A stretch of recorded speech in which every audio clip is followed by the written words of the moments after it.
Today on Timeless Adventures, we're headed to Iceland. We found out mid-flight that Iceland was buzzing with excitement because of the total solar eclipse. We had a 22-hour layover on our way back to the United States. We landed in Iceland around 6:45 p.m., just after the eclipse. This astronomical event drew an impressive 75,000 to 80,000 visitors to the island. Even though there was a surge of people, we were thrilled to have this opportunity to experience a glimpse of Iceland's beauty and charm. We are so excited. This is a place Angelina and I have always wanted to visit. We landed at the Keflavik International Airport, which is approximately 1 hour from the capital city of Reykjavik. We got off the plane and headed directly to baggage claim. Once we got our luggage, we walked past the rental car counters, through the doors to the outside, and down this covered sidewalk. At the end and to the left was the bike pit. In the bike pit, there are secure lockers to store luggage. After we stored some of our luggage in one of the lockers, we made our way to the rental car counter. If you're wondering, we chose the green car. From there, we drove a short 3.5 miles to the bed and breakfast we're staying at for the night. Guest House 1x6 is a charming boutique bed and breakfast nestled in the historic heart of Keflavik, where breathtaking ocean views await. The bed and breakfast was thoughtfully designed by local artists, ensuring a unique and memorable stay. There's a great hot pool in the yard for guests to enjoy. At the end of this hall was our room. Our room was extremely clean. They paid attention to every detail and even provided water for a room and homemade chocolate for us to enjoy. One of the things we really enjoyed doing was sitting at the dining room table petting their cat. We definitely recommend staying here, and we plan on staying here again next time we visit Iceland. Yukio and Andy own and run this bed and breakfast and really made us feel welcome during our short stay. By the time we got settled, it was around 9:30 and we were hungry. In our room was a list of recommended restaurants that were within walking distance. We really enjoyed the walk along the coastline toward the restaurant. We decided to dine in Antonio's Mamma Mia restaurant. The restaurant was packed. This is an Italian restaurant with great food, reasonable prices for Iceland, and very casual dining. This was a perfect choice to end our long day.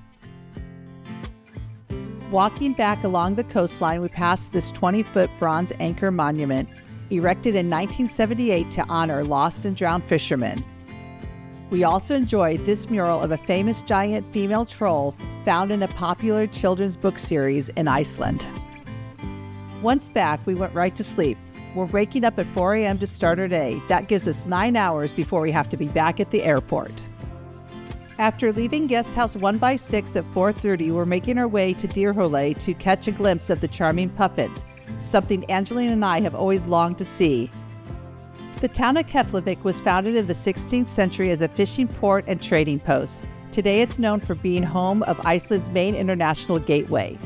Leaving Keflavik, we headed north to Highway 1. Highway 1 is known as the Ring Road. It's a continuous 822-mile circuit that circles the entire island. As we travel along Iceland's south coast, we're captivated by the green rolling landscape and columns of white geothermal steam rising from the ground. It's fascinating to learn that Iceland generates nearly 100% of its electricity from hydropower and geothermal energy. We're now crossing the Alvusal River on a suspension bridge. This is Iceland's largest river by volume. It's fed by both glacial and spring water, which do not mix well because of the different temperatures and densities. This creates both blue and dark-colored threads in the water. After crossing the bridge, we enter the town of Selfoss. After Selfoss, the terrain transformed into flat, expansive fields that showcase the characteristic untamed and desolate plains of southern Iceland's lowland region. As we drove across this stretch, we spotted sheep and horses roaming freely across the vast landscape. The terrain then transitioned from agricultural pastures to a landscape dominated by towering volcanic mountains.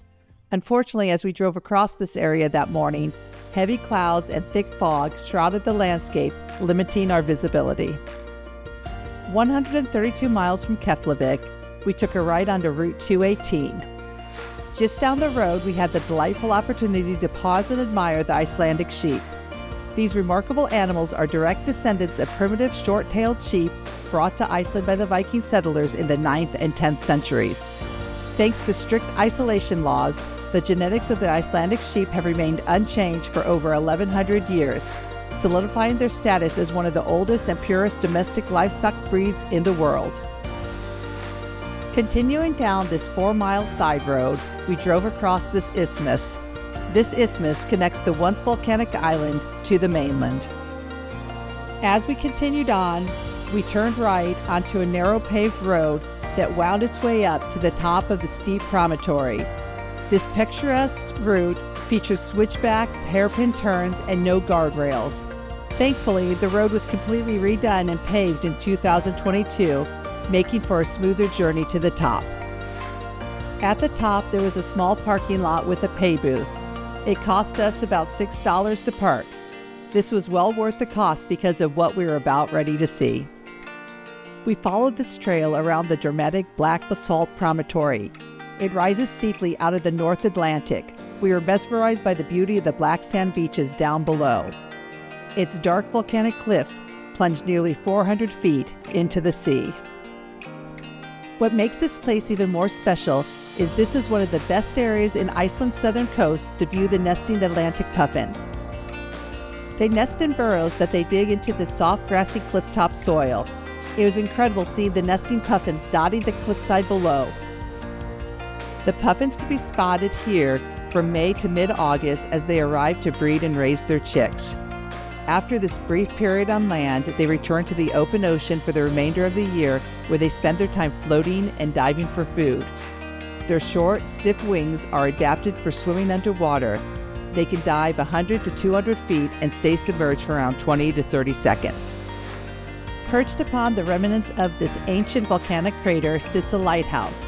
It was built in 1927 and is still active today. Below the lighthouse is the Dyrholaey rock arch where the peninsula gets its name. The fog came in quick, so we only got a quick glimpse of the rock arch. Unfortunately, it was time to move on. Next, we drove 12 miles to the charming town of Vik to walk on the black sand beach. Driving back across the isthmus to the mainland is an experience like no other. We stopped to capture stunning photos and soak in the breathtaking views that unfolded around us. The reflection in the water was mesmerizing, and we couldn't help but admire the unique natural beauty of this region. This area boasts a stunningly diverse landscape, showcasing everything from dramatic sea arches to lively puffin colonies to the lush rolling green fields of rural Iceland. Now back on Route 1, we head east toward Vik. This part of the road is a narrow strip of lowland squeezed between the coastline and the Katla volcano. As the road curves and drops down a hill, we see the village of Vik in the distance with the white church perched on the hillside.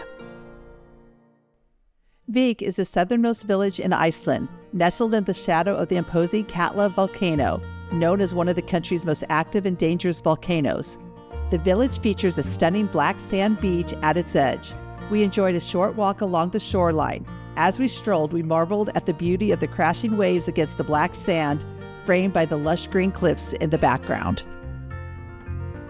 We headed back to our car. Unfortunately, we had to go because it was time for us to start heading back out west so that we could stop at 2 waterfalls and the lava fields by Grindavik before heading back to the airport. After starting our day at 4:30 a.m., we're starting to feel quite hungry.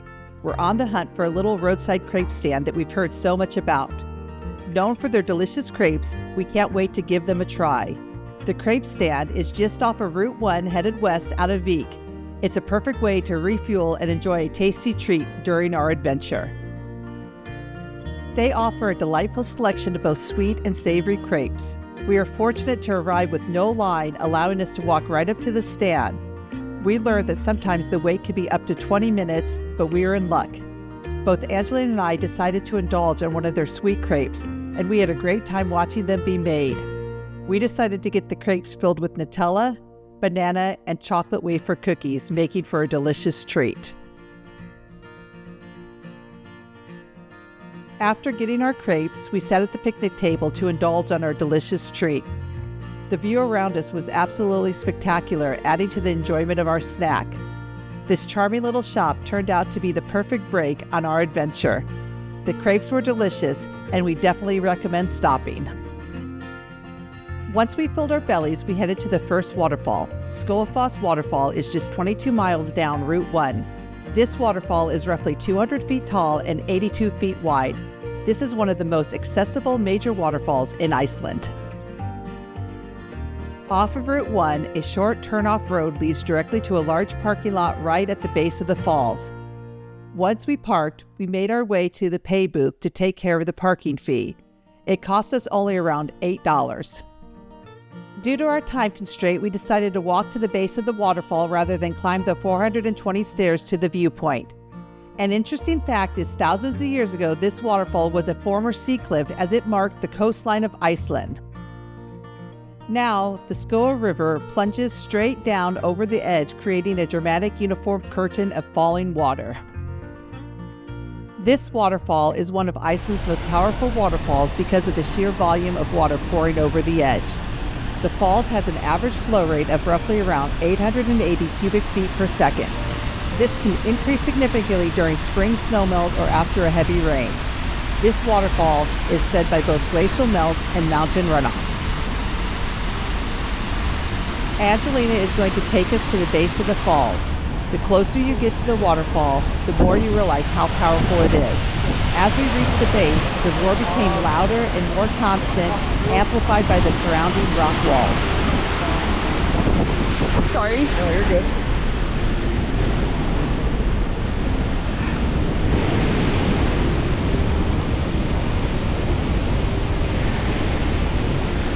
The impact of the uninterrupted curtain of water generates a huge amount of mist and spray. We got soaked, but it was incredible to be so close to this amazing waterfall. What we found interesting is that this waterfall never dries up or slows down, even in the summer.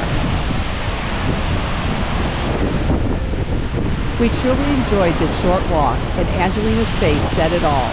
Her smile and excitement reflected the beauty of our surroundings and the joy of the moment.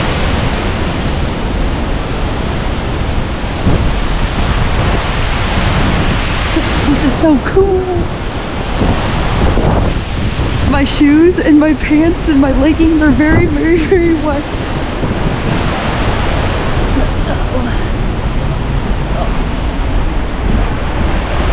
This is what I'm walking across.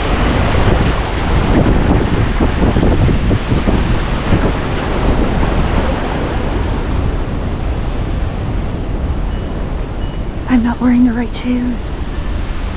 This is something we never expected to do. We wish we would have had our water hiking shoes on today.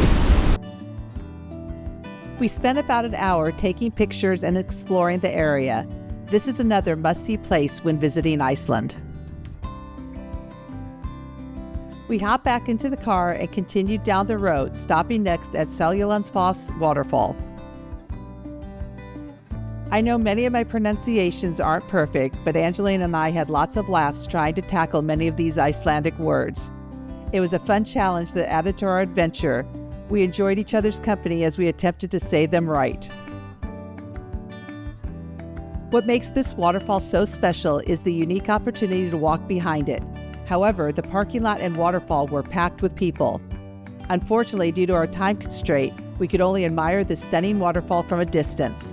This waterfall is nearly 200 feet high and was also part of Iceland's coastline thousands of years ago. As we headed toward Grindavik, we veered south at Selfoss on Route 38. The landscape transformed dramatically, growing more barren with each passing mile. Here, the earth is sculpted by ancient lava fields and active geothermal forces. Wandering along the southern coast of Iceland, we are treated to spectacular views of the coastline. The rugged North Atlantic waves crashed against the shore, and the dramatic moss-covered lava fields made for breathtaking scenery. Now in Grindavik, we're headed to the lava fields. This is a small fishing village in fragile, cautious recovery after the fissure eruption that sent lava into the town itself. The lava engulfed houses and covered up roads in January of 2024. Since then, engineers have built extensive lava barriers to protect Grindavik, the Blue Lagoon, and the geothermal plant. This was an engineering success, saving the town from being destroyed by repeated lava flows. Up ahead is the lava barriers I was just talking about. The barriers are constructed from compact volcanic rock and earth, built up into long ridges several meters high that redirect the molten lava. When the lava destroyed roads leading to the Blue Lagoon and the geothermal plant, engineers literally had to cut new roadways across the freshly cooled lava to restore access. This is possible because of how lava cools from the outside in. The surface exposed to the air cools within hours to days, whereas underneath that crust, the lava can stay molten or semi-molten for weeks or even months.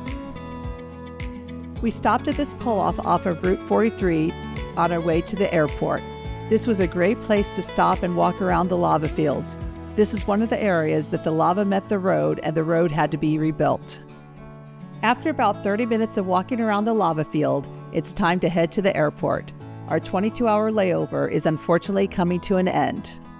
Iceland is an incredible country and it definitely did not disappoint. We can't wait to come back and explore the rest of the island. Now off to our next adventure.